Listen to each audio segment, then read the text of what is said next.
bienvenidos aquí a Visita de Doctor y estamos con el doctor Jorge Alegría, que él es oncólogo y nos viene a explicar un poquito acerca de esta relación que existe con el fallecimiento del José José, el cantante, que lamentamos muchísimo. Y hay algo que tenemos que aprender todos, la relación del alcohol con el cáncer de páncreas. Bienvenido, doctor, ¿cómo está? Muy bien, muchas gracias por la invitación. Al contrario, mucha gente ni siquiera sabe dónde es el páncreas. Platícanos un poquito qué es el páncreas. Con mucho gusto. El páncreas es una glándula encargada de dos funciones muy importantes. Una de ellas es la digestión de las proteínas, los carbohidratos y las grasas, y la otra parte muy importante es la regulación de la glucosa, es decir, del azúcar. El páncreas es un órgano de aproximadamente 15 centímetros de tamaño que se localiza en una estructura llamada retroperitoneo.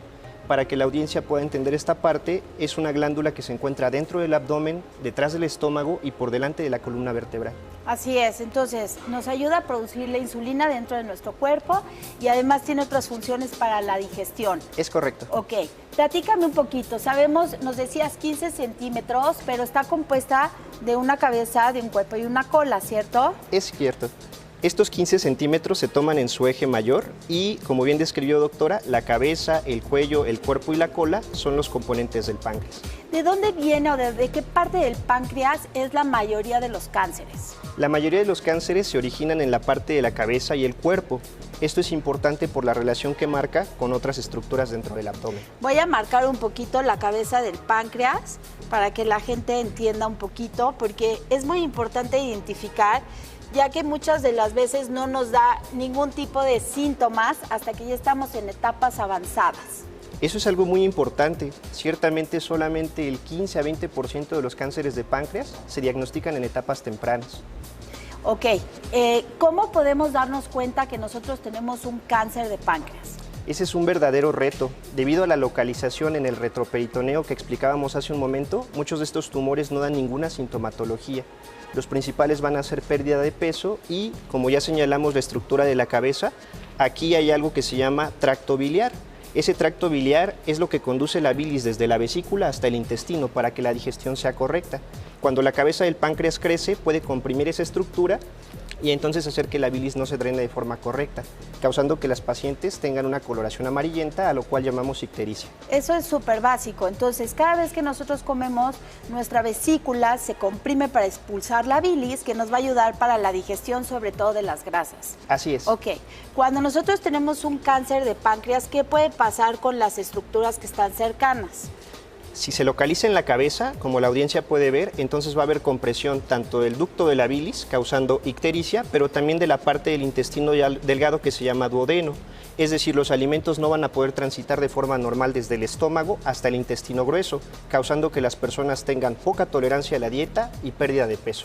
Fíjate, doctor, mis dos abuelas, tanto la materna como la paterna, fallecieron de cáncer de páncreas y la primera vez que el primer síntoma fue justo esto, que estaban súper amarillas y la ictericia causa muchísima comezón, mucho prurito. Entonces, cualquier cosa, cualquier afección que ustedes vean que pone amarilla a la paciente, hay que revisarlo. ¿Cómo podemos revisarlo? Es correcto. Como bien mencionó doctora, esta acumulación de bilis, además de darnos una coloración amarillenta en la piel y en la zona blanca de los ojos, causa mucha comezón y hace que la bilis, al no estar en las heces, pone la coloración del excremento o de la popó como muy pálida. Entonces es muy común que los médicos le preguntemos al paciente si la popó ha cambiado de color y también la orina. La orina tiende a ponerse de un color amarillento, como si fuera un refresco de cola, y la popó se tiende a poner más pálida, como más si no blanca, tuviera color. ¿no? Como si no tuviera color. Así es. Ok.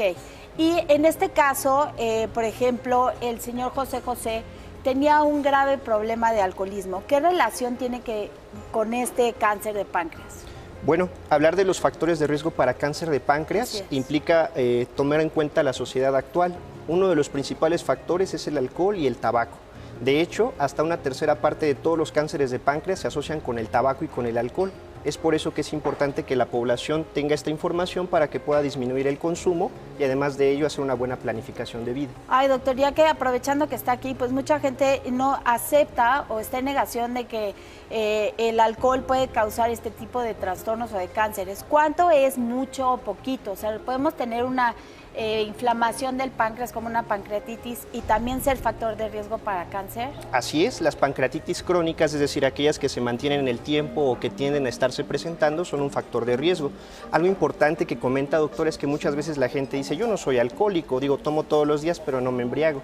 Y está demostrado que a partir de 15 gramos de alcohol al día, de forma sostenida, puede considerarse un factor de riesgo para desarrollar cáncer 15 pancreático. gramos de alcohol, o sea, con que tomes 15 casi mililitros, vendría siendo... Habría que sacar el gramaje de la bebida gramaje. y con base en eso ver qué bebida estoy tomando, si es destilado o fermentada, y entonces sacar la exposición. O sea, que no porque no nos pongamos embriagados quiere decir que el alcohol no va a tener ningún efecto en nuestro cuerpo. Esto es súper importante.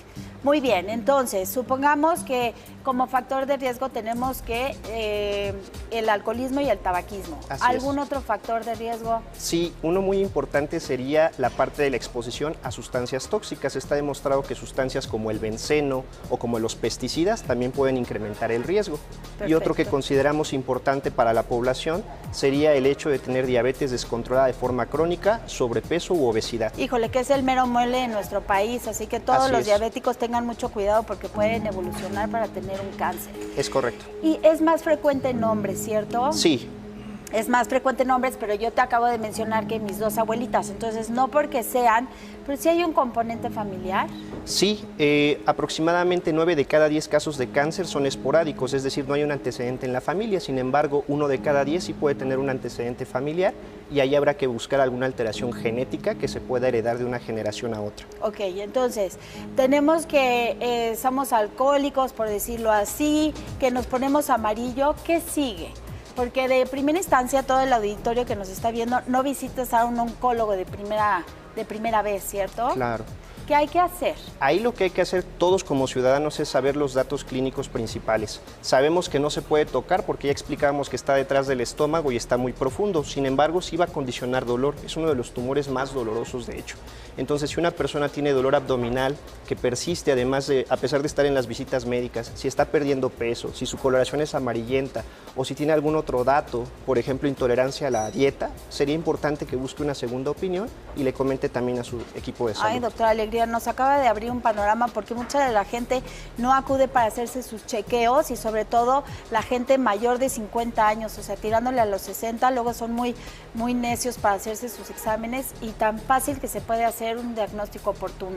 ¿Cómo podríamos hacer este diagnóstico? ¿Qué herramientas tenemos? Lo primero es la exploración física y el examen clínico. Es muy importante tomar en cuenta los datos que ya hemos mencionado y lo segundo es complementar con algunos estudios de imagen. Muchas veces se debe solicitar tomografía y además de ello existen algunas sustancias en la sangre que se llaman marcadores tumorales.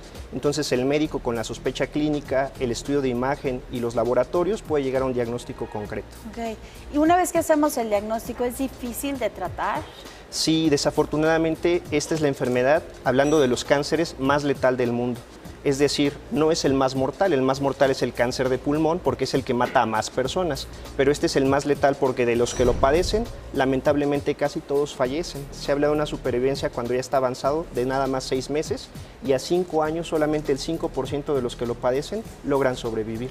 ¿Existe algún tipo de cirugía heroica para poder por lo menos aliviar los síntomas? Sí, en los últimos años los expertos en el campo han logrado desarrollar técnicas donde se quita la parte enferma y además los ganglios linfáticos, porque un problema de este tipo de enfermedades es que hay estructuras alrededor que también están comprometidas y que pueden hacer que la enfermedad regrese. Así es. Una vez que se va hacia los ganglios puede dar las famosas metástasis, ¿cierto? O sea, este cáncer va a migrar estas células.